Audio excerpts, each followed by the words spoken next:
Effective immediately. You're redundant, my department head announced, sliding a thin envelope toward me across the conference table. 8 pairs of eyes avoided mine. The visiting VP from the acquiring company stared at her tablet, suddenly fascinated by whatever was on the screen. I sat motionless, my half-finished presentation notes scattered before me. The projector still displayed my market growth statistics, 183% increase over 3 years. My voice had been mid-sentence when Diane interrupted. The position overlap makes this necessary, she continued, her tone businesslike. You'll find the severance details adequate. The oxygen seemed to vanish from the room. 8 years. 8 years building our international markets from nothing. From zero presence to 43 countries. From desperate cold calls to relationship-based partnerships worth millions. And this was my dismissal. An afterthought in a merger planning meeting I wasn't even supposed to attend. I'd only learned about this meeting 15 minutes ago when Trey from IT texted me. Weird they didn't invite you to the Kingswood merger prep. Whole international team's there. So I'd walked in,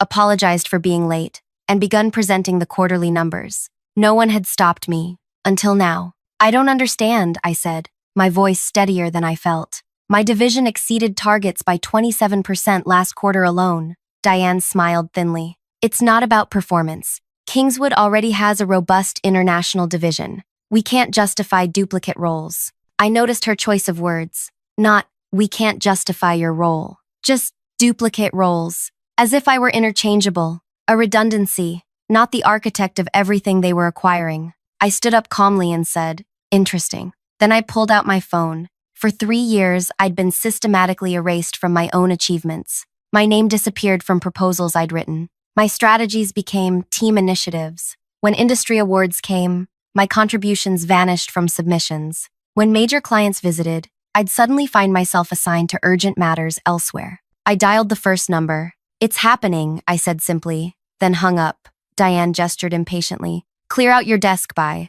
I raised my hand, already making my second call. Sir, yes, I'm in the meeting now. Exactly as we anticipated. I listened briefly. Understood. Completely. The tension thickened as I made my third call, switching to Mandarin. I spoke decisively, mentioning specific figures before ending the conversation with a single nod. The visiting VP, Wilson, cleared his throat. Who exactly were you speaking with? My first call was to the Industry Regulatory Commission investigating your acquisition practices, I replied. The second was to our board chairman, who tasked me 6 months ago with assessing this merger's viability. The third was to our largest overseas distributor, who just canceled their 5-year contract renewal. Wilson's expression shifted. Wait, you're the one who built relationships with every major client in our international division? Yes. The same person who structured distribution agreements with protection clauses that activate upon my involuntary departure? Also, yes. Diane's mouth opened,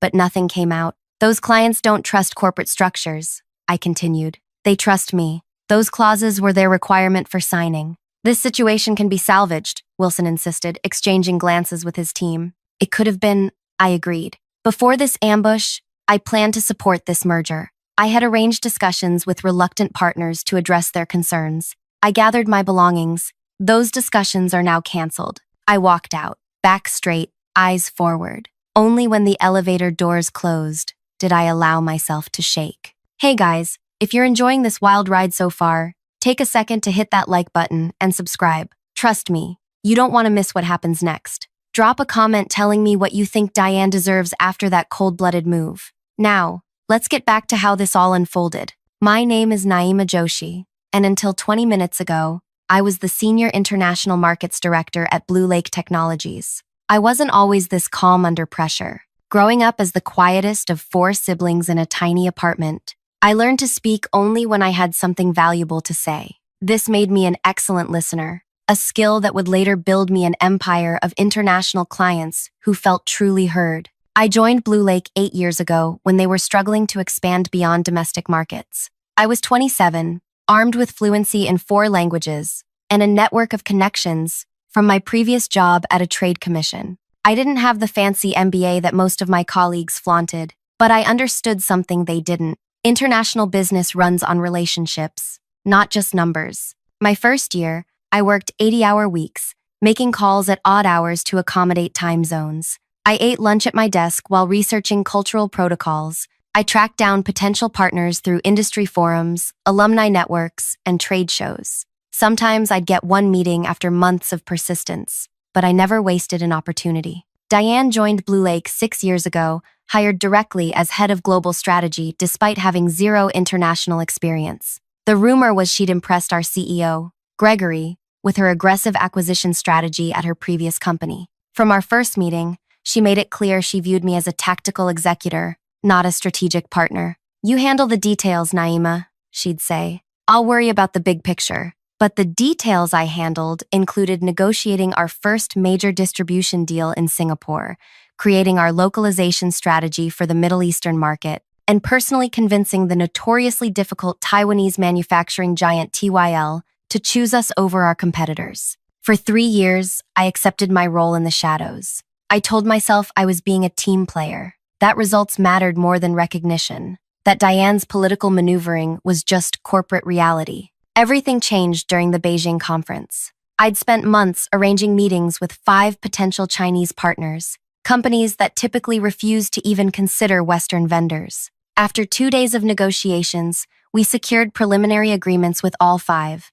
It was the breakthrough we'd been working toward for years. That night, I fell ill with food poisoning. While I was in my hotel room, barely able to stand, Diane hosted a celebration dinner with our new partners and the visiting executives from headquarters. The next day, she sent a company-wide email announcing her team's success. The attached photos showed her toasting with our new Chinese partners, Gregory beaming beside her. Not a single mention of my name. When I confronted her, she smiled with practiced sympathy. "Naima, you need to understand how this works. I shield you from politics, so you can focus on what you do best. Besides, you weren't even at the dinner, because I was sick from working around the clock to make those deals happen." She sighed as if I were being childish. "This is executive-level business. Sometimes we simplify narratives for clarity. The board doesn't need to know every person who contributed." That night, something hardened inside me. I realized Diane wasn't just taking credit, she was systematically erasing me. Each success I created was absorbed into her narrative. Each relationship I built became hers in official communications. She wasn't just my boss, she was my parasite. I began keeping detailed records. Every email, every call transcript, every contract negotiation. I recorded meetings on my personal device. I built my own relationships with board members, casually mentioning projects I was helping Diane with. I made myself indispensable to our biggest clients, ensuring they asked for me by name. When rumors of the Kingswood acquisition started, I knew my position would be vulnerable. Kingswood had their own international division. On paper, our roles would overlap, but I also knew something Diane didn't. Kingswood's international growth had stalled. Their approach was outdated, relationship poor, and over-reliant on price cutting. 3 months ago, I received an unexpected call from Chairman Baldwin. "Naima," he said, "I've been hearing your name from our partners in Asia for years. Gregory says you're the quiet engine behind our international success." I nearly dropped the phone. Gregory had never given me any indication he even knew what I did. "I need someone I can trust to quietly assess this Kingswood situation," Baldwin continued. "Their international numbers look good on paper, but something doesn't add up. Can you look into it without tipping off Diane? We need objective analysis, not departmental politics." That conversation changed everything. For the first time, I realized I had allies I didn't know existed, people who had seen my work all along, despite Diane's efforts to minimize me. My investigation uncovered serious problems in Kingswood's international operation. Their client relationships were superficial. Their contracts were under-delivering. Their regional heads were planning exits. Their headline numbers looked impressive because they were drastically underpricing to buy market share, a strategy that was becoming unsustainable. I compiled my findings and presented them to Baldwin and 2 other board members. They were concerned, but still believed the domestic synergies justified the merger. "Just help us manage the international transition," Baldwin said. "We'll need you to steady the ship after the merger." I nodded but felt a chill. Diane hadn't been in that meeting. She didn't know about my investigation or my standing with the board, and if she was choosing which international staff to retain. The night before the merger meeting, I received a text from an unknown number. "Watch your back tomorrow. Dee has been meeting privately with Kay's team. Your name came up. Not good." I couldn't sleep. By morning, I had developed a contingency plan, one I hoped I wouldn't need to use. I'd worked too hard, built too much to lose it all to Diane's machinations. And then I walked into that meeting room and saw the faces, saw the envelope, heard those words. Effective immediately, you're redundant. Now, sitting in my car in the parking garage, I stared at my phone. The 3 calls I'd made in the conference room had been real, but not what I'd described. The first was to my best friend Kira, the second to my voicemail. The third was indeed in Mandarin, but to my favorite takeout place. The real plan would take longer than a phone call, and it would cost Diane far more than she could imagine. I sat in my car for nearly an hour, cycling through rage, grief, and disbelief. Rain began to tap against the windshield, matching the drumming of my fingers on the steering wheel. 8 years of my life, countless missed dinners with friends, relationships that withered while I built Blue Lake's international presence, all of it snatched away in a 30-second announcement. My phone buzzed, a text from Kira. What happened?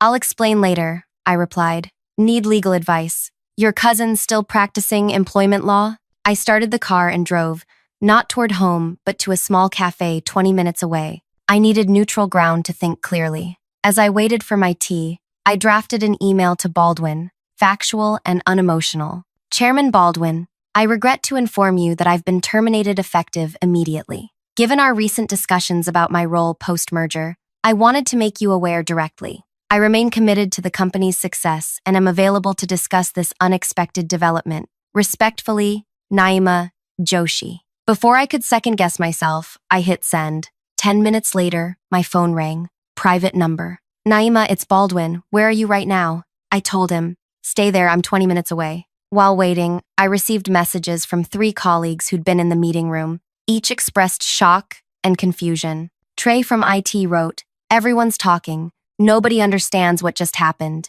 Diane's locked in her office with Wilson. When Baldwin walked in, I barely recognized him. The usually polished chairman looked disheveled. His tie loosened. This wasn't authorized, he said immediately, sitting down. Diane didn't have approval for any terminations. This merger isn't even finalized. She seemed quite certain about my redundancy. Baldwin rubbed his temples. Wilson's been pushing to bring in his own international team. Diane probably saw an opportunity to eliminate a threat and curry favors simultaneously. A threat. So Baldwin understood more than I'd realized. The board meeting is tomorrow, he continued. I want you there. Don't clean out your desk. Don't sign anything. This isn't over. After he left, I drove home in a daze. My apartment felt alien after so many months of 18-hour workdays. Dust had settled on picture frames. Plants had withered. Mail had piled up. I opened my laptop and began pulling files I'd stored in private cloud accounts. Copies of every strategy I'd developed,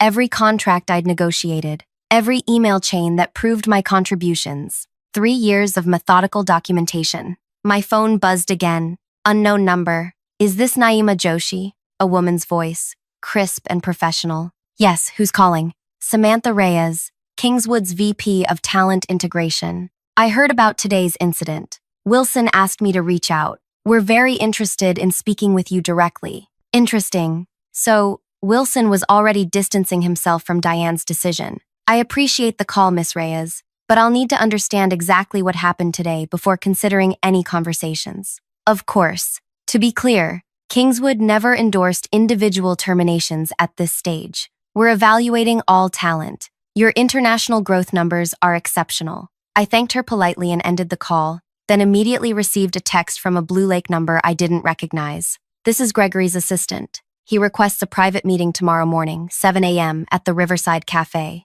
Come alone. The CEO wanted a secret meeting? This was getting more interesting by the minute. I barely slept that night, rehearsing scenarios and planning responses. By morning, I'd settled on my approach. I would listen more than speak. I would reveal nothing about Baldwin's support. I would be the calm, competent professional I'd always been, while gathering every scrap of information I could. The Riverside Cafe was empty except for Gregory, who sat at a corner table nursing a coffee. He looked older than I remembered, the lines around his eyes deeper. Naima, he nodded as I sat down. Thank you for coming. Hard to refuse a summons from the CEO. He winced slightly. Not a summons. A request from someone who owes you an apology. That caught me off guard. In 8 years, I'd never had a direct conversation with Gregory outside of large group settings. Diane acted without authorization yesterday, he continued. She'll face consequences for that. But I need to know exactly what happened in that room after she gave you the envelope.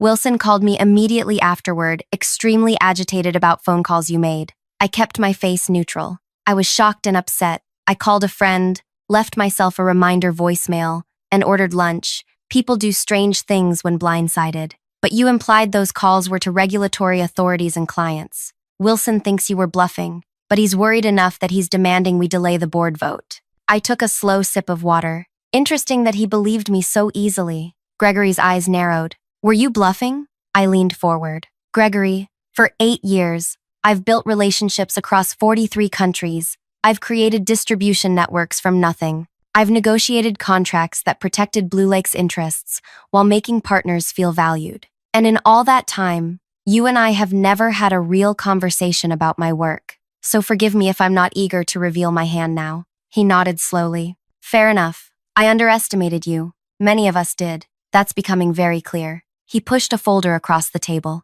The board meeting is at 2 p.m. Your temporary badge is in here. Use the executive elevator. After he left, I opened the folder. Inside was a single sheet with bullet points labeled Merger Concerns, International Division. Every point was taken directly from my confidential report to Baldwin. The report Diane knew nothing about. My phone buzzed with a text from Kira. Cousin can see you at 11. Bringing someone you should meet. At 11 a.m., I sat in the office of Kira's cousin Adrian, a sharp-eyed employment attorney who listened without interruption as I explained the situation. They've created a legal minefield for themselves, he said when I finished. Termination during a merger review period, targeting the person who built the division being acquired. No performance issues, no proper notice, multiple procedural violations. The other person Kira had mentioned, a silver-haired woman named Regina, nodded along. I've seen this scenario before. The acquiring company's real target is the client relationships you've built.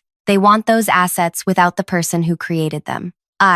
Who are you exactly? I asked. Regina smiled. I investigate corporate governance issues for institutional investors. Your friend thought I might find your situation interesting. She was right. So what do I do now? I asked. Adrian leaned forward. First, you don't sign anything. Second, you attend that board meeting and speak only facts. No accusations, no emotions. Third, you let us handle the legal response if necessary. Regina added, and you decide what outcome you actually want. Reinstatement? Compensation? Something else entirely? Something else entirely. The phrase echoed in my mind as I drove to the office. What did I want? Not just my job back. Not even Diane's removal. I wanted recognition. I wanted the truth acknowledged. I wanted 8 years of erased contributions restored to the record. I wanted justice. The Blue Lake headquarters looked different as I approached it, knowing I might never work there again. The security guard did a double take at my temporary executive badge, but waved me through.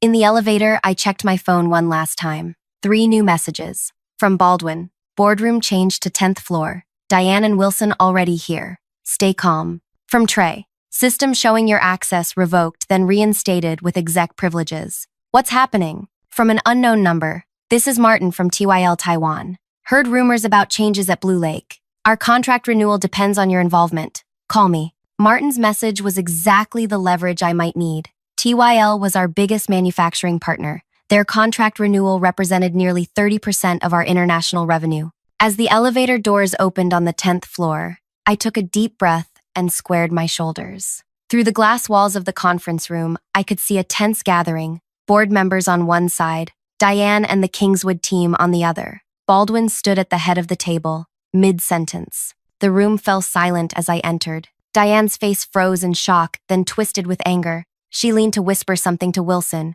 who shook his head sharply. Miss Joshi, Baldwin gestured to an empty seat. Thank you for joining us. We were just discussing yesterday's irregularities. I nodded politely and sat down, placing my phone and notebook on the table. Thank you for including me, Chairman Baldwin. To be clear, Baldwin continued, this meeting is now addressing 2 issues. The proposed merger itself and the unauthorized termination of a key employee during the review period. Diane interrupted. There was nothing unauthorized about it. We discussed redundant positions weeks ago. We discussed potential organizational changes post-merger. Gregory cut in. No terminations were approved at this stage, especially not of the person who built our entire international presence. Diane's face flushed. That's an exaggeration. I've led the global strategy for 6 years, I finished quietly. While I've been here for 8, the room fell silent again. I rarely interrupted anyone, especially not in meetings, but something had shifted in me. The quiet, accommodating Naima was gone. Perhaps, I continued, we should clarify my actual contributions before discussing whether my position is redundant. Baldwin nodded. Excellent suggestion. He turned to the board members. You've all received copies of Miss Joshi's confidential merger analysis. What you may not know is that she personally established our presence in 43 countries, negotiated our top 20 international contracts, and maintains direct relationships with partners representing 87% of our overseas revenue. I watched the board members exchange glances. Several turned to look at Diane, whose expression had hardened into a mask. That's misleading, she said flatly. International expansion was a team effort under my leadership. Was it? Baldwin slid a folder to each board member. These are the original strategy documents for our Asian expansion. Note the author metadata. As the board members opened the folders, my heart raced. I hadn't provided those documents to Baldwin. Someone else had been gathering evidence too. Wilson cleared his throat. This is all very interesting, but it doesn't change the fundamental compatibility issues between our international divisions. Actually, Gregory interjected, it raises critical questions about what exactly Kingswood is acquiring. If Miss Joshi's contributions have been systematically minimized in official records, but she's actually the architect of our international success, that materially affects valuation. The tension in the room thickened. I could see board members whispering to each other. Diane stared straight ahead, knuckles white where she gripped her pen. My phone lit up with a text. Martin from TYL again. Need confirmation you're staying, or we're exploring other options. Team meeting in 30 minutes. I turned the phone slightly so Baldwin could see it. He nodded almost imperceptibly. I believe, Baldwin said, we should pause this discussion for a brief recess. 30 minutes. He looked directly at me. Miss Joshi, would you mind waiting in my office? There's a private matter we need to discuss. As I stood to leave, Wilson suddenly spoke up. Before we break, Miss Joshi, what exactly did you mean yesterday when you mentioned protection clauses in your distribution agreements? The room stilled, all eyes turning to me. This was it, the moment to play my hand or hold my cards close. Many of our international partners, I said carefully, work with Blue Lake specifically because of relationships I've cultivated over years. Several requested contractual assurances that those relationships would remain intact. What kind of assurances? Wilson pressed. I met his gaze directly. The kind that make any merger very complicated if I'm no longer with the company. As I walked out, I heard the eruption of voices behind me. Questions, accusations, demands for explanations. In Baldwin's office, I stood at the window overlooking the city. 8 years of work had come down to this moment. Whatever happened next would determine not just my future, but Diane's as well. And I was finally ready to emerge from the shadows. Through the glass wall of Baldwin's office, I watched the boardroom erupt into chaos. Wilson was on his feet, hands gesticulating wildly. 2 board members were flipping frantically through the folders. Diane sat motionless, her face ashen. Baldwin's door opened and Gregory stepped in, closing it firmly behind him. You've been planning for this moment, he said. It wasn't a question. I nodded. Those protection clauses, are they real? Every word. I pulled out my tablet and opened a document. This is the standard addendum I included in our last 16 international contracts, specifically requested by the partners themselves. Gregory scanned it, his eyebrows rising. They can terminate with no penalty if you're removed from account management without cause or consultation, and transfer their business to you directly if you leave. They've worked with too many Western companies who built relationships, then swapped in new teams after signing. They wanted insurance against exactly what Diane tried yesterday. Gregory handed the tablet back, his expression unreadable. Why didn't you tell anyone about these clauses? They're all in the final contracts. They've been in our system for years. No one ever asked. I paused. No one ever really looked at what I was doing. A tap at the door interrupted us. Baldwin entered, followed by Wilson. We need to address this immediately, Wilson said. His earlier confidence evaporated. Our shareholders were promised a smooth integration of international operations. If key accounts can terminate, they can, I confirmed. And based on the messages I'm receiving, they're already discussing it. Baldwin sat heavily in his chair, We've got Martin from TYL asking for confirmation you're staying. 2 European distributors have emailed similar concerns. Our Japanese partners are requesting an emergency call. This merger is falling apart before it's even approved, Wilson said, loosening his tie. All because Diane didn't. He stopped himself. Didn't what? I asked quietly. Wilson and Baldwin exchanged glances. Gregory leaned against the wall, arms crossed. Didn't fully disclose the structure of your international relationships. Wilson finished diplomatically. That's not what you were going to say, I pressed. You were going to say she didn't tell you I was the real architect of the international division, that she presented herself as the mastermind, that she deliberately minimized my role to preserve her position in the new structure. The silence confirmed it. We need to stabilize this situation immediately, Baldwin said. Miss Joshi, what would it take to secure your commitment to the merged company? I'd been asking myself the same question all night. Money? A promotion?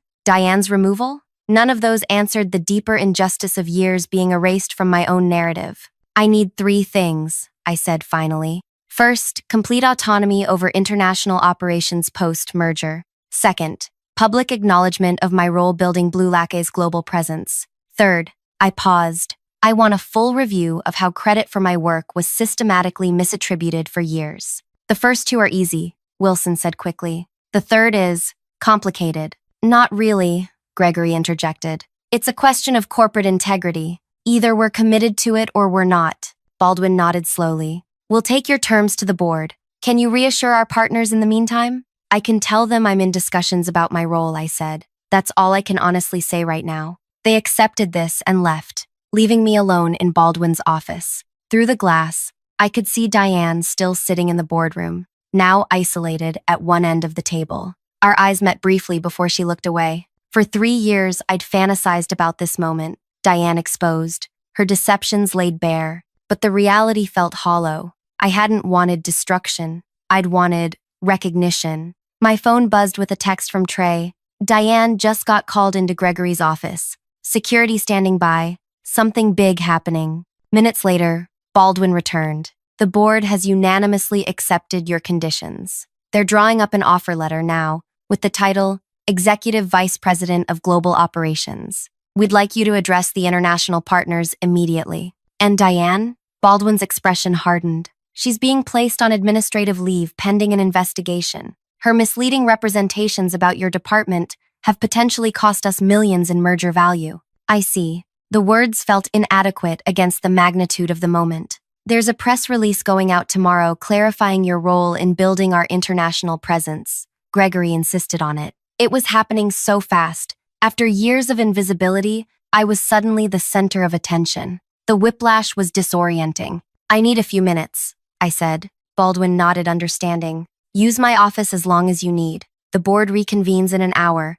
Alone again, I watched the activity beyond the glass walls. Board members huddled in small groups. The Kingswood team conferred tensely in a corner. Security escorted Diane to her office, presumably to collect her things. The phone on Baldwin's desk rang. I hesitated, then answered. This is Naima. Miss Joshi, a woman's voice, unfamiliar. This is Eliza Morris from the Wall Street Journal. I'm working on a story about the Blue Lake Kingswood merger and understand there have been some unexpected developments. Would you care to comment? My pulse quickened. How had a reporter gotten Baldwin's direct line? Who had tipped her off? I'm not the appropriate person to discuss company matters, I said carefully. Actually, we understand you're central to the current situation. Sources tell us Kingswood is reconsidering the entire acquisition after discovering misrepresentations about Blue Lake's international division leadership. I ended the call without responding and immediately texted Baldwin. WSJ reporter calling your office. Someone's leaking. His reply was immediate. Not from our side. Stay where you are. The next hour passed in a blur of calls and messages. Partners demanding reassurance. Colleagues asking for insider information. Even my mother, who'd seen Blue Lake's stock price dropping and wondered if I was okay. When Baldwin returned, Wilson and Gregory were with him. The situation has escalated, Baldwin said grimly. Someone leaked details to the financial press. The merger is all over social media. Kingswood's stock is down 7% already, on rumors they overlooked critical dependency risks. Wilson looked devastated. Our board is demanding answers. This was supposed to be our flagship acquisition for the year. We need to issue a joint statement immediately, Gregory said. Naima, are you prepared to be named publicly as our international division architect? It was the acknowledgement I'd craved for years, but not like this. Not in a crisis, not as damage control. Yes,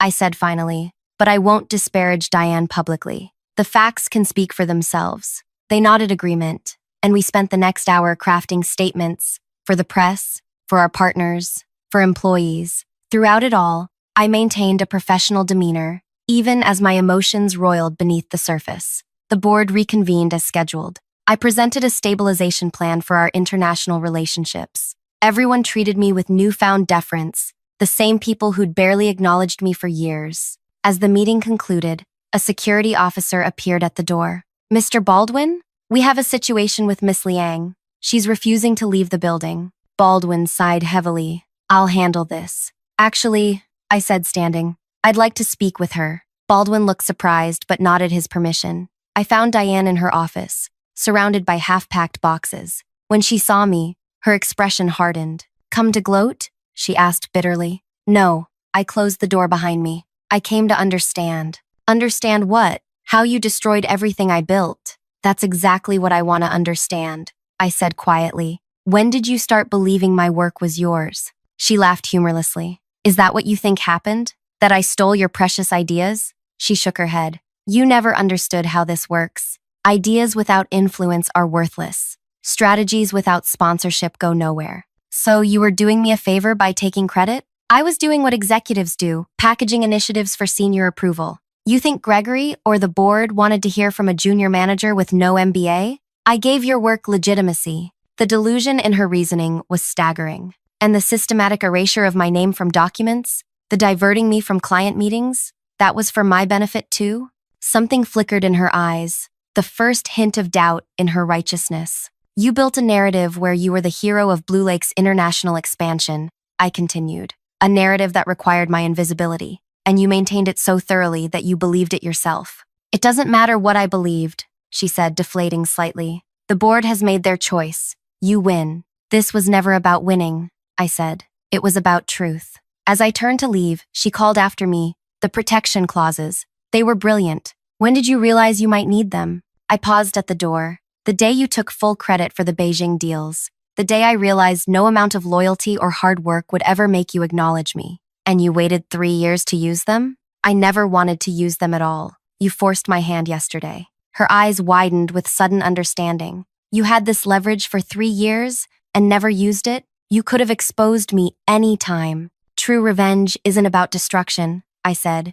It's about justice. I left her there, surrounded by the remnants of a career built on others' work. The following weeks transformed Blue Lake. The merger was renegotiated on completely different terms, with our international division valued much higher and explicit provisions for retaining key personnel, starting with me. Diane resigned before the investigation concluded. Her departure announcement praised her contributions to domestic strategy, but made no mention of international markets. My appointment as executive vice president was announced simultaneously with a feature in the business press detailing my 8-year journey building Blue Lake's global presence. Former colleagues emerged with stories of how I'd mentored them, solved impossible problems, created opportunities where none existed. 3 months later, I sat in my new corner office, reviewing the quarterly results. Our international division had grown another 15% despite the merger turbulence. The protection clauses were now standard knowledge among the leadership team, a reminder of the power of authentic relationships. My assistant knocked and entered. Wilson's here to see you. He entered, looking more relaxed than I'd ever seen him. The board is thrilled with the integration progress, he said, settling into a chair. You've made this transition remarkably smooth. The relationships were always solid, I replied. They just needed reassurance that nothing fundamental would change. Wilson nodded thoughtfully. I've been meaning to ask, how did you know to prepare those protection clauses years ago? Most people wouldn't have had that foresight. I smiled. I didn't prepare for betrayal. Our partners requested those provisions because they trusted me personally. I simply honored their wishes, and in doing so, created the perfect safety net. He shook his head admiringly. Diane never saw it coming. Diane saw what she wanted to see, I corrected. We all do sometimes. After Wilson left, I walked to the window and looked out at the city below. My phone buzzed with a text from Kira. Dinner tonight to celebrate your magazine cover? I smiled. The profile in International Business Monthly had been unexpected. The invisible architect, how Naima Joshi built a global empire from the shadows. Absolutely, I texted back. I've been invisible long enough. If this story resonated with you about standing up for yourself and finally getting the recognition you deserve, hit that like button and subscribe. Have you ever had someone take credit for your work? Share your experience in the comments below. And if you know someone who needs to hear this message about patience, documentation, and playing the long game, tag them or share this video. Remember, sometimes the best revenge isn't burning bridges, it's building something better on the other side. See you in the next video.